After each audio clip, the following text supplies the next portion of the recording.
जिसका चरित्र भ्रष्ट है वो न कभी भक्त हो सकता है और न कभी भगवत प्राप्ति कर सकता है। जिसका चरित्र भ्रष्ट है वो कभी। अब उनको तो पता नहीं था, एक बड़े विद्वान थे तो बाबा के पास आए और स्वामी अखंडानंद जी भी महाराज बैठे थे बड़े बड़े। वो कहने लगे कि बाबा हमें भगवत प्राप्ति कब होगी?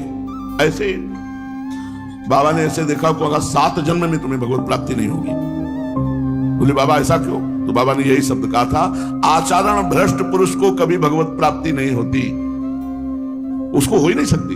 हो सकती है यदि वो आचरण सुधार कर भगवान से क्षमा याचना करे और ये नियम ले ले अब लो नसानी अब ना नसइयो, तो फिर ये श्लोक काम कर जाएगा। घोर दुराचारी रहा है, अब उसने नियम ले लिया है भगवान के चरणों का कि अब हमसे गलती नहीं होगी, तो भगवान उसी करो सत्य साधु समाना, उसे साधु के समान बना देते हैं।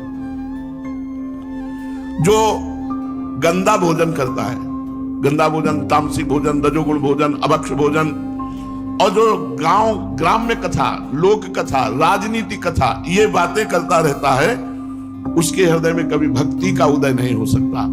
जो असात्विक आहार पाता है अर्थात अपवित्र भोजन पाता है, जो ग्राम्य कथा, लोक कथा, राजनीति की कथा इसी में बातें करता है, उसके हृदय में भक्ति उदय नहीं होती। नाम जप के द्वारा बहुत जल्दी हर लाभ प्राप्त किया जा सकता है, पर लोग अरे पूरा जीवन का जीवन निकल गया, कुछ साथ नहीं लगा। हम कह रहे 100 नाम जप करोगे तो तुम्हारे 100 सतनाम तो कम से कम जमा हो गए, वो तुम्हें अमंगल नहीं होने देंगे। यही बात सबकी समझ में आ जाए तो मंगल हो जाए।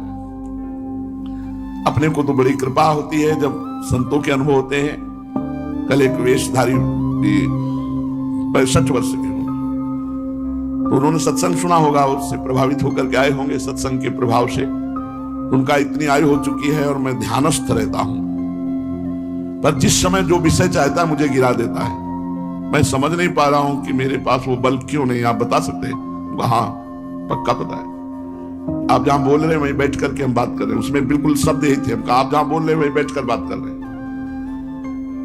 आप उसका तो ध्यान कर नहीं पाते जो ध्यान का विषय है।